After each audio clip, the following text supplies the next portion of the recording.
My name is Simon Johnson. I'm a professor of entrepreneurship at MIT's Sloan School of Management.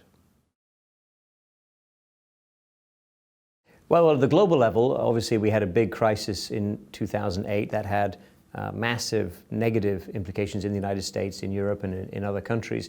We've struggled to recover. The United States shows some sign of recovery. Europe is still quite problematic. And the banks are very cyclical. They go up and they go down with the broader economy, and they drive fluctuations in the broader economy.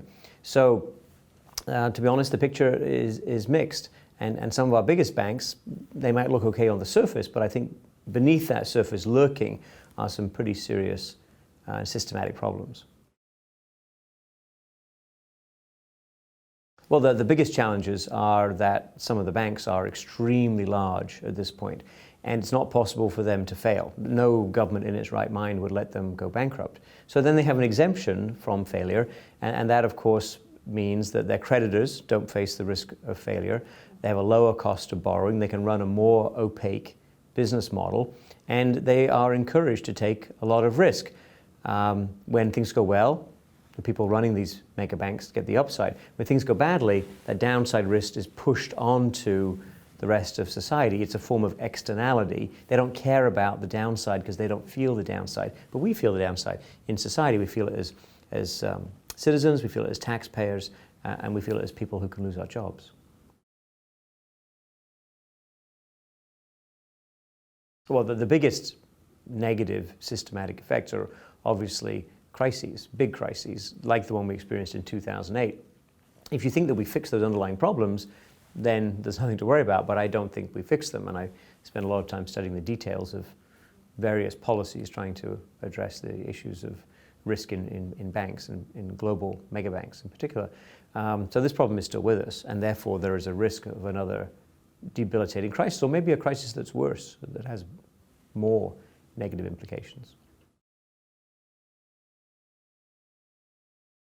Well, the banks are a very powerful lobby, the big banks, and they have a lot of friends in high places. Many of those friends used to work for the bank, and after they finished working in government, they'll go back to work for the bank. So there is a circle of people who are convinced that the big banks are good for the society and good for all of our economies. But that circle of people is really largely seeing the world through somewhat self-interested glasses. Well, look, I'm a professor of entrepreneurship at MIT. I like risk-taking. I like people who create new businesses. And I don't think it's for me to judge that this isn't a good idea and this is a bad idea. So with regard to the real economy, the non-financial economy, I'm happy to see lots of innovation, lots of new ideas tried out.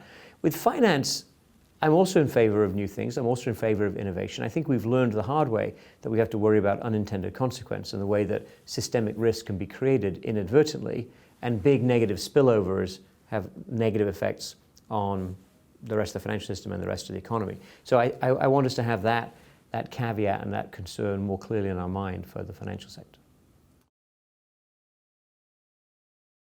Well, if we're talking about powers in the sense of regulations and rules that can be made, I would limit the size of the largest banks in the United States. We don't have a history of big banks. We don't need banks of their current scale. They pose a big risk to the system. I would also require that banks here and in other countries fund themselves more with equity and relatively less with debt. So then sometimes this is called capital requirements, but it very simply means how you fund yourself.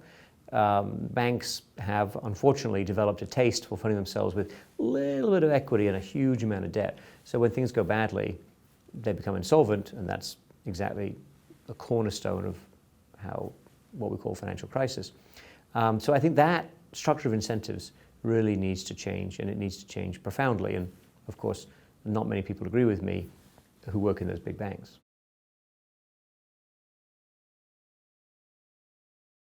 Look, I think banks and also other companies absolutely can and should take on a wide range of issues.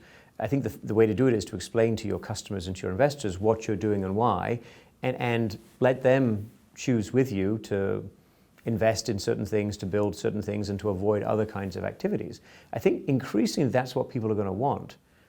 People, not just the people running the banks, but their customers and the people providing them with funding are going to want to be aware of the impact of everything they do. So the Independent Community Bankers of America were kind enough to name me one of their Main Street heroes. It's really a great honor, and I was thrilled to receive it.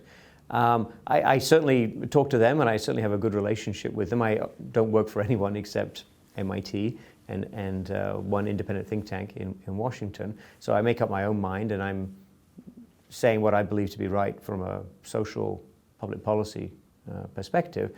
In that perspective, I think there is a bright future for smaller community banks because they're connected to the customers, and the customers believe in them, and they believe in what many of those community banks are doing.